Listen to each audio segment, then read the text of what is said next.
اب صاحب یہ سوال ہے کہ ماریہ قبطیہ جو ہیں وہ رسول اللہ صلی اللہ علیہ وسلم کو بطور باندی تحفے دی گئیں، تو رسول اللہ صلی اللہ علیہ وسلم تو ہم سب کے لیے ایک بہترین نمونہ ہے، اور غلاموں کے بارے میں آپ کا ایک رویہ ہے جو قرآن میں بھی زیر بحث ہے۔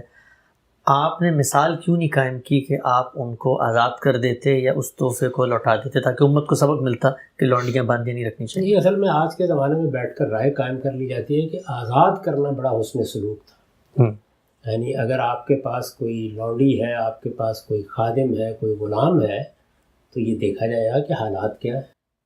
یعنی اس کو رہا کر دینا، اس کو آزاد کر دینا، یہ اس کے لیے خیر و خوبی کا باعث ہے یا آپ کی چھت کے نیچے رکھنا خیر و خوبی کا باعث ہے؟ تو اسلام نے جو طریقہ طے کیا وہ طریقہ یہ طے کیا کہ جو لوگ غلام بنائے جا رہے تھے اس کا راستہ بند کر دیا۔ سورہ محمد میں اعلان کر دیا کہ جنگ میں اب کسی قیدی کو پکڑ کر آپ غلام نہیں بنا سکتے۔ دو ہی صورتیں جائز صورتیں رہ گئی ہیں، ایک یہ کہ آپ اسے احسان کے طور پر رہا کر دیں، دوسرے یہ کہ فدیہ دے کر رہا کر دیں۔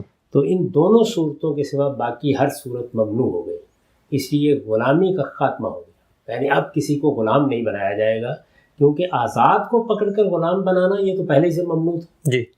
صرف جنگوں کے قیدی ہی غلام بنائے جاتے تھے، تو اس کا دروازہ بند کر دیا۔ جو موجود غلام تھے، یعنی اگر آپ کے پاس کوئی لونڈی ہے، کوئی غلام ہے، ان کے بارے میں یہ چیز کہ ان کو اٹھا کے باہر پھینک دیا جائے۔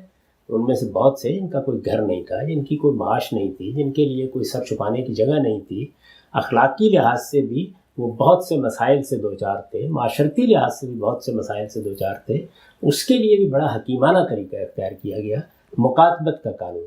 یعنی وہ اپنی مرضی بتائیں کہ کیا وہ آزاد ہونا چاہتے ہیں۔ تو جب وہ آزاد ہونا چاہتے ہیں تو ان کے لیے ایک طریقہ مقرر کر دیا گیا، ایک پروسیجر بنا دیا گیا کہ وہ اس طرح یہ واضح کریں گے کہ وہ اپنے پاؤں پر کھڑے ہو سکتے ہیں، اور جو کچھ ان کی قیمت ادا کی گئی ہے وہ اس کو پورا کر دیں گے، یعنی جب مکاتبت کر لیں گے اور مقررہ مدت کے بعد آزاد ہو جائیں گے۔ تو یہ طریقہ اختیار کیا گیا۔ تو رسالت مآب صلی اللہ علیہ وسلم اس سے مختلف کوئی طریقہ کیوں اختیار کرتے؟ آپ کو ہر لحاظ سے نمونہ بننا چاہیے تھا، یعنی جو قانون بنا دیا گیا تھا اس کے مطابق ہی۔ تو یہ غلاموں کو آزاد کرنے کا معاملہ بڑے تبرع کا، بڑی نیکی کا معاملہ ہے، لیکن ان کے حالات دیکھ کر ٹھیک۔ یعنی آپ یہ نہیں کر سکتے کہ نہ ان کے پاس کوئی گھر ہے، نہ ان کے پاس معیشت کا کوئی ذریعہ ہے، نہ ان کو کوئی قبول کرنے کے لیے تیار ہے، آپ اٹھائیں اور آپ گھر سے باہر پھینک دیں۔ تو اس کے لیے جو قاعدہ بنایا گیا وہی انسانی لحاظ سے صحیح قاعدہ تھا۔ تو تین باتیں سمجھ لیجئے، یعنی اسلام نے جو طریقہ اختیار کیا وہی طریقہ حقیقت میں انسانی شرف کے مطابق طریقہ ہے۔ یعنی غلام بنانے کا دروازہ بند ہو گیا، آزاد کو آپ غلام نہیں بنا سکتے، آپ جنگی قیدی کو غلام نہیں بنا سکتے، قصہ ختم ہوا۔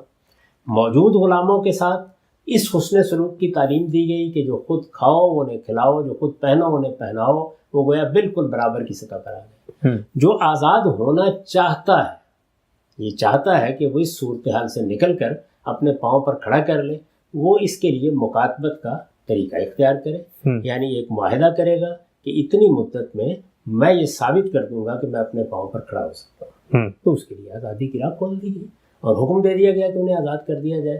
تو ایک ایسے معاشرے میں جہاں سینکڑوں ہزاروں کی تعداد میں غلام ہوں، یہی بہترین حکمت عملی تھی جو اختیار کی گئی۔ لوگ یہ سمجھتے ہیں کہ انہیں آزاد کر دیا جائے گا تو کہاں جائیں گے؟ یعنی عورتیں ہیں، مرد ہیں، بوڑھے ہیں، لولے ہیں، لنگڑے ہیں، کہاں جائیں گے وہ؟ یعنی ان کے پاس نہ سر چھپانے کی کوئی جگہ ہے، نہ اپنے آپ کو اپنے پاؤں پر کھڑا کرنے کی کوئی جگہ ہے۔